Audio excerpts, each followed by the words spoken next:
Kita lahir sendiri dan akan mati sendiri. Hidup ini hakikatnya memang sendirian. Tidak ada hubungan yang tidak berpisah. Semua hubungan, semua relasi pasti pada saatnya berpisah.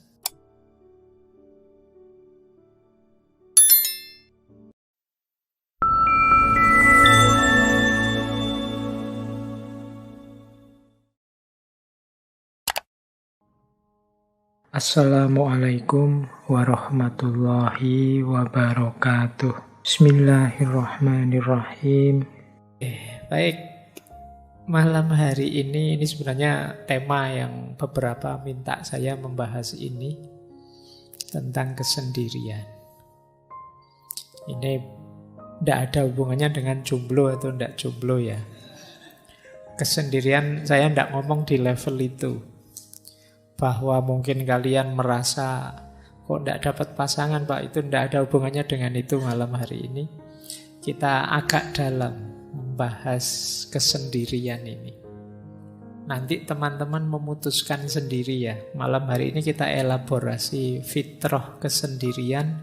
Minggu depan kita elaborasi fitrah kebersamaan.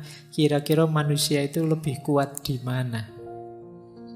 Kira-kira mana yang lebih cocok, lebih pas? Atau masing-masing orang ada tipenya? Nah, ini nanti bahan buat teman-teman refleksi.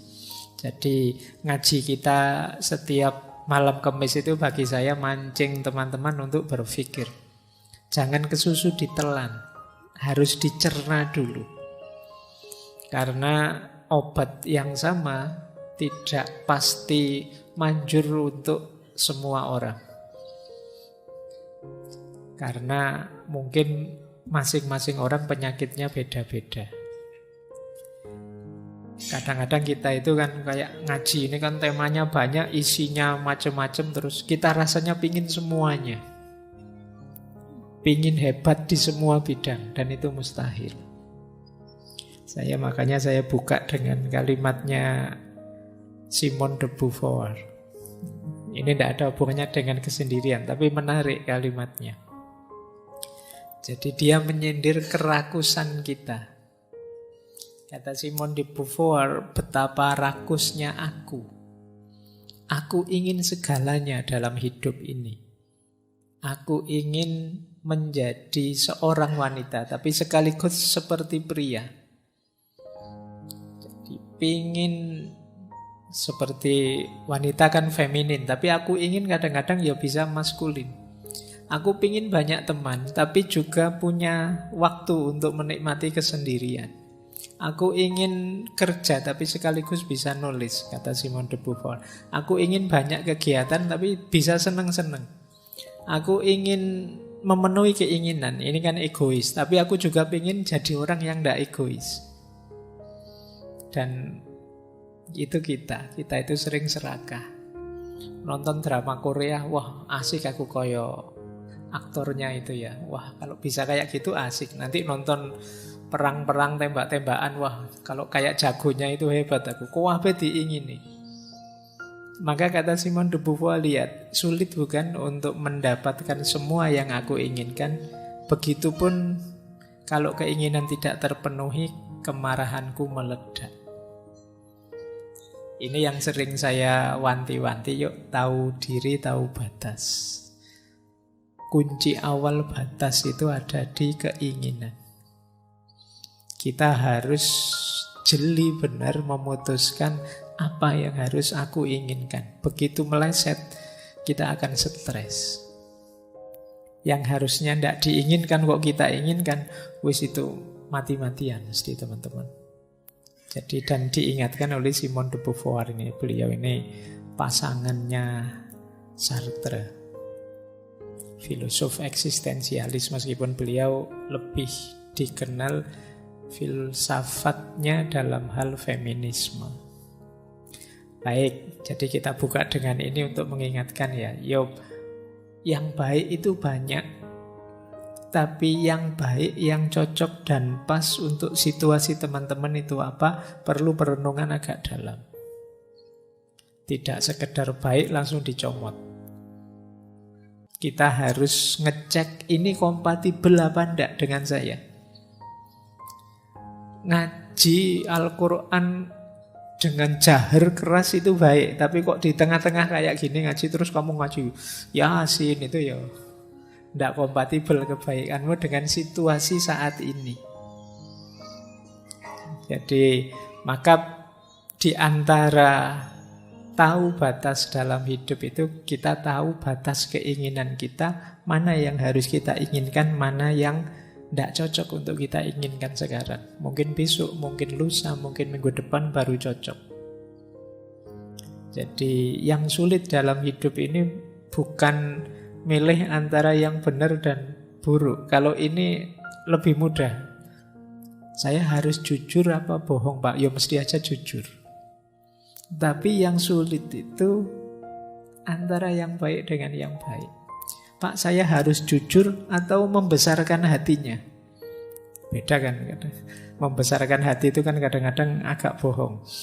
Tapi kan biar membesarkan hati temannya. Itu kan dua hal yang baik. Kalau saya jujur, dia bisa putus asa.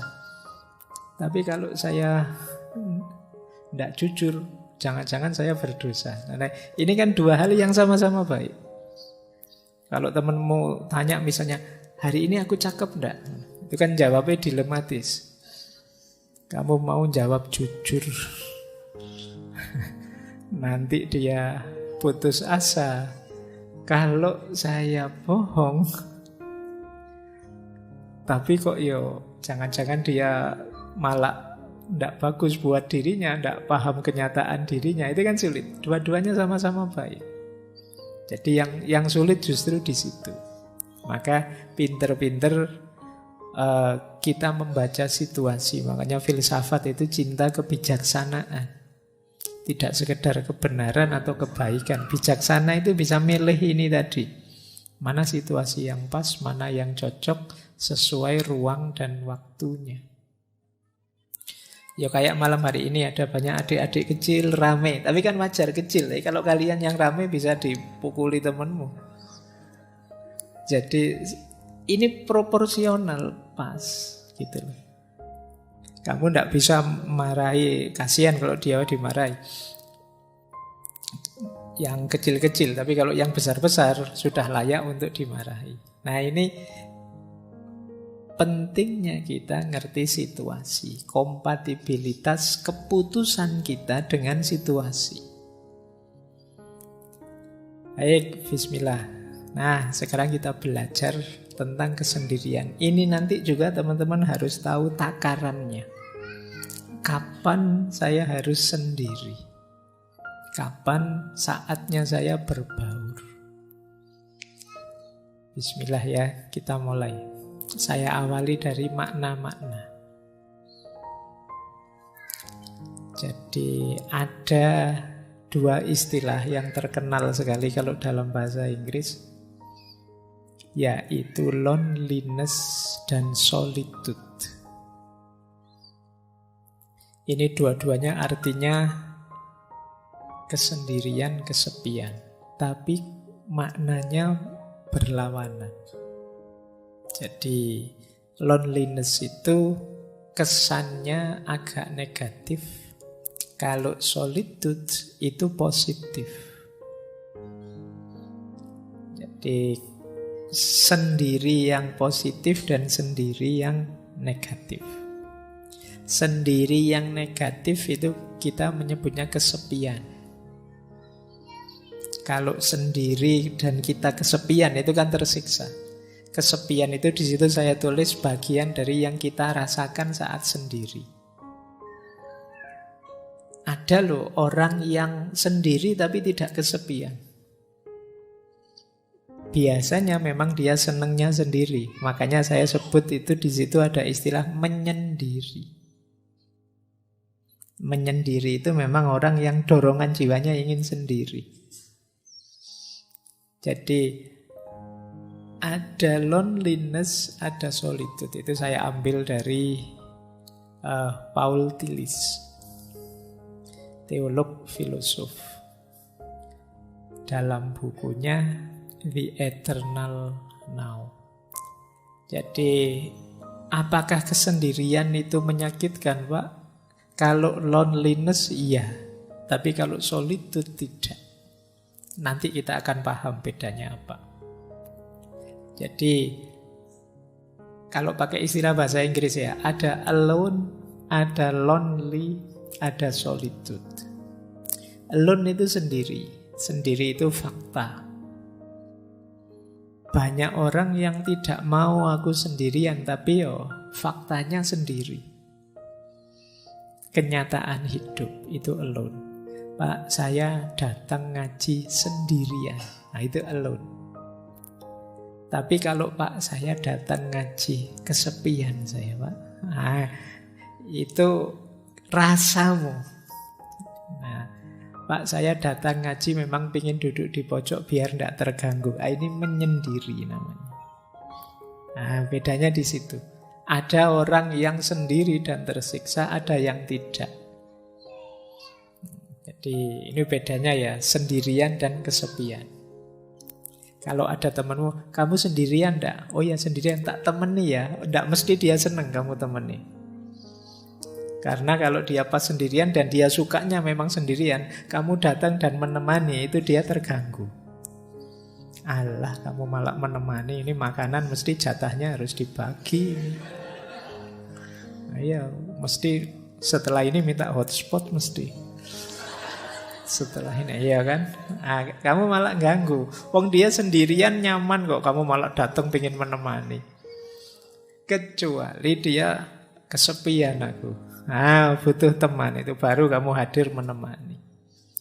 Jadi ini kalian harus paham istilah-istilah dan situasi ya. Jadi orang yang sendiri itu tidak mesti kesepian. Karena memang kadang-kadang ada orang yang memang berupaya menyendiri. Jadi mungkin ngaji misalnya pengennya di pojok-pojok di luar-luar sana. Ngapain kok pengen menyendiri? Rokok saya tinggal separuh, Pak. Kalau gak mojok nanti duduk banyak teman habis. Jadi tidak selalu orang itu tidak suka dengan kesendirian. Ada juga yang memang mencari kesendirian. Ya dalam situasi tertentu nanti ada banyak sekali situasi-situasi yang perlu kita dalami. Baik, jadi ini dasarnya ini ya, nanti kita membahas ini antara yang positif dan yang negatif.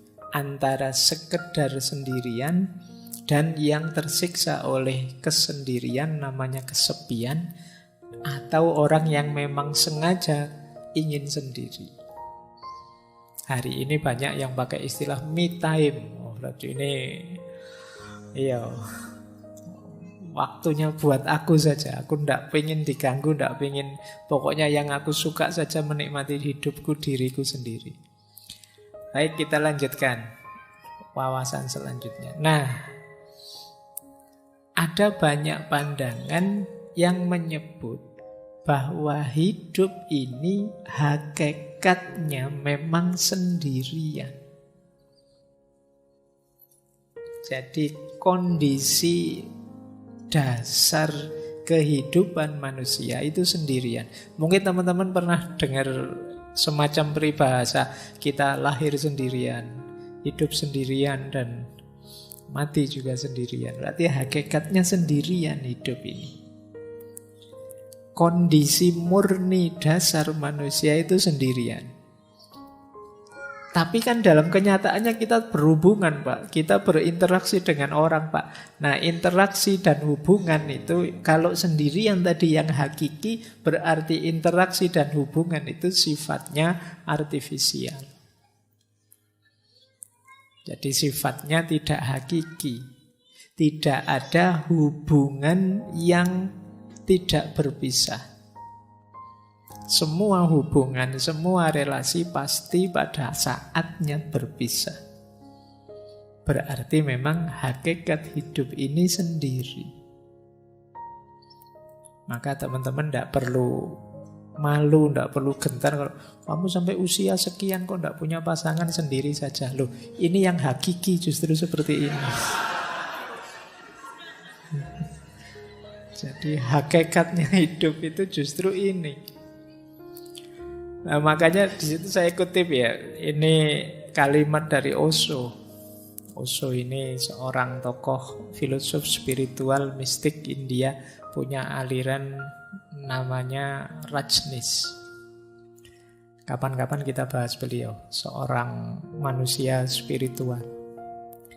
Judul bukunya menarik, The Sound of One Hand Clapping, suara satu tangan yang bertepuk. Itu lebih kesepian lagi itu. Ya, jadi tepuk tangan tapi tangannya satu. Kata Osho, kita lahir sendiri dan akan mati sendiri.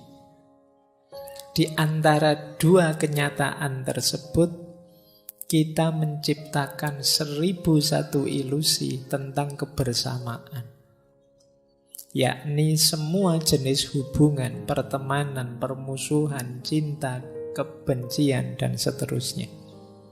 Kita menciptakan aneka halusinasi hanya untuk menghindari fakta bahwa kita adalah sendirian.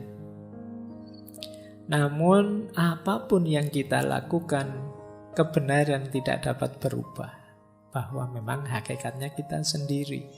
Seperti itulah adanya. Daripada berusaha melarikan diri darinya, jalan terbaik adalah bergembira di dalamnya. Jadi jangan sedih, jangan galau, jangan malu, jangan gentar kalau kita sendirian. Karena memang kita lahir dulu sendirian, nanti mati juga sendirian. Makanya tadi saya bilang ini lebih hakiki. Jadi kalau ada pertanyaan mana lebih hakiki, sendirian atau kebersamaan, lebih hakiki sendirian. Ini jawaban malam hari ini ya, karena minggu depan teorinya beda. Jadi makanya tadi saya bilang, ya kamu nikmati teori demi teori, nanti cari yang paling cocok untuk hidupmu. Jadi di sini maka bisa disimpulkan kesendirian itu kalau bahasa Jawanya kasunyatan. Kenyataan hidup. Nanti ada yang bilang, kenapa sih kok hakikatnya hidup itu sendirian? Karena kita ini menghidupkan diri kita, yang bisa memahami ya kita, yang mengerti kita ya kita.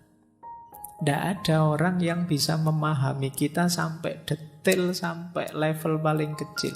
Yang sahabat paling dekat pun paling ngerti gambaran umum saja kita. Tidak ada orang yang begitu pahamnya tentang kita selain diri kita sendiri. Kadang-kadang kita capek-capek menjelaskan, temenmu cengenges-cengenges. Aduh, dicueki aku misalnya. Dengan rasanya kayak tidak dipedulikan. Kita kadang mati-matian untuk dihargai orang, dihormati orang. Tetap saja tidak dihargai, tidak dihormati. Sakit hati kita, rasanya kita disisihkan sendirian. Jadi kita hidup sendirian, kita lahir sendirian, dan nanti mati juga sendirian. Besok dihisab oleh Allah juga sendirian. Kalau bahasanya Al-Quran kan, wala taziru waziratun wizra ukhra. Tidak ada orang bisa menanggung dosanya atau bebannya orang lain. Yang kamu lakukan, kamu pertanggungjawabkan sendiri. Maka kesendirian adalah kasunyatan. Kenyataan hidup yang tidak mungkin bisa kita bantah. Baik. Kita lanjutkan ya. Ini alasnya ini nanti. Kenapa nanti kesendirian itu penting dan menarik. Nah, sebelum masuk ke teori, ini menarik. Ada orang yang punya dorongan jiwa atau kecenderungan jiwa untuk lebih suka sendirian. Kita menyebut orang semacam ini namanya orang-orang introvert. Dia lebih nyaman, lebih bisa menikmati hidup dalam kesendirian. Jadi ini mengingat tadi ya, ada solitude, ada lonely. Orang-orang yang jenis ini itu justru lebih nyaman dalam kesendirian. Kalau kita gelisah kalau sendiri, orang-orang semacam ini itu lebih senang sendiri. Hadirnya yang lain itu merepotkan saja. Nah, kita lihat ya, saya tidak tahu teman-teman ada di sini apa enggak. Saya menyimpulkan secara umum saja dari berbagai sumber. Coba dicek ya, teman-teman masuk introvert apa enggak. Ini dulu pernah kita bahas agak panjang di sesi psikologi, saya lupa itu. Yang pertama begini, kalau teman-teman merasa berinteraksi dengan orang itu capek, lelah saya Pak melayani teman-teman itu. Nah itu kemungkinan kita ada indikasi ke sana. Karena orang yang ekstrovert itu senang, gembira. Mungkin capek tapi dia bisa menikmati. Tapi orang-orang yang jenis introvert ini, dia merasa, alah, berjam-jam saya harus melayani tamu sebanyak ini, bikin capek saja. Nah itu teman-teman kok enggak pulang-pulang toyo. Saya mau tidur, saya segera ingin main game, saya segera ingin main itu. Nah, itu kemungkinan introvert.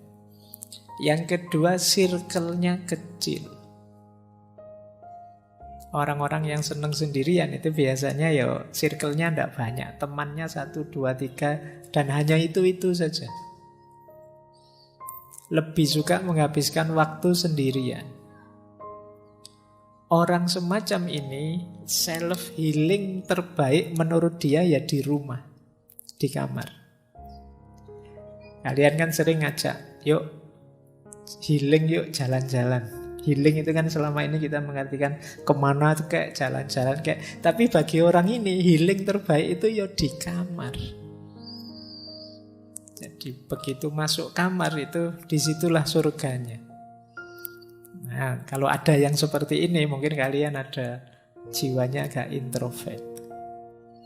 Jadi lebih senang di kamar saja. Kemudian tidak suka lingkungan yang berisik. Kalau ada rame-rame dia, alah apa sih itu. Tidak senang dia. Dan lebih tertarik dengan aktivitas-aktivitas sendirian. Nah ini indikasinya. Implikasinya kadang-kadang wong karena orang-orang introvert ini juga kan pasti bergaul meskipun tidak intensif. Seringkali orang ini, apakah teman-teman pernah merasakan ini saya tidak tahu, biasanya lebih suka berharap orang lain mengerti dirinya tanpa harus dia capek-capek menjelaskan. Jadi dia pingin, mbok ya temanku itu ngertilah aku. Jadi kok aku diajak jalan-jalan terus toh, ya aku itu pinginnya di kamar. Mau tak tolak itu ndak enak, mau tak ikuti kok ndak cocok dengan seleraku, mbok yo ngerti yo teman-teman itu. Dia memendam rasa ingin dimengerti. Jadi kalau teman-teman yang hadir malam hari ini sering merasa begitu, orang-orang kok ndak paham-paham sih mauku ya, kok ndak ngerti apa yang aku inginkan ya, itu mungkin ada gejala-gejala ke sana. Agak introvert. Saya tidak ngomong jelek ya. Introvert, ekstrovert itu bukan urusan baik buruk atau dosa atau pahala dan siksa, tidak ada itunya. Ini gaya kepribadian saja. Jadi kalau teman-teman merasa capek dengan hadirnya orang lain, merasa orang itu tidak ada yang paham diriku. Nah itu kemungkinan gaya hidup kita gaya introvert ini. Kemudian seringkali mikirnya terlalu lama ketika ingin memutuskan sesuatu. Termasuk ada istilah silent treatment. Jadi coba saya misalnya punya teman ingin menjauh dulu sementara, biar tidak terlalu terpengaruh tapi lama-lama terus jadi tidak akrab lagi sama temannya. Itu ada yang jenisnya seperti ini. Diajak sangat akrab tidak mau, diajak terlalu intim tidak nyaman dia. Ketemu ya say hello, hai ada apa kabar, sudah makan belum, sudah selesai pulang. Jadi ndak detail-detail sampai akrab sampai gimana. Dia ndak nyaman dengan itu. Jadi ciri implikatifnya kadang-kadang mikirnya lama untuk bisa memahami orang, pingin yakin orang ndak membohongi saya, yakin orang mengerti saya, sampai akhirnya rasanya ya jadi ndak akrab lagi sama teman-temannya. Dan kadang-kadang kecewa dengan dirinya sendiri. Saya itu kok begini ya, jangan-jangan saya itu kurang ramah ya. Jangan-jangan saya itu orangnya ndak enak diajak ngobrol ya, jangan. Itu sering kecewa, menyalahkan dirinya sendiri. Nah, ini cirinya orang introvert. Kemudian kadang-kadang juga ekspektasinya tinggi pada orang lain. Akhirnya kecewa. Membayangkan temannya bisa memberikan apa, berbagi apa, memberikan apa. Tapi kemudian tidak seperti yang dibayangkan. Kenapa kok dia estimasinya salah? Karena relasi sosialnya kurang. Sehingga kadang-kadang mungkin mudah ditipu orang, mudah dikecewakan orang. Dia tidak ngerti kalau orang gayanya kayak gini ini ya biasanya ngapusi. Oh kalau orang cengeng-cengeng kayak gitu itu tidak serius. Oh itu kan hanya yang akrab yang ngerti gitu. Kalian yang tidak terlalu intens dalam pergaulan di dunia sosial sering salah membaca. Nanti orang basa-basi dianggap serius.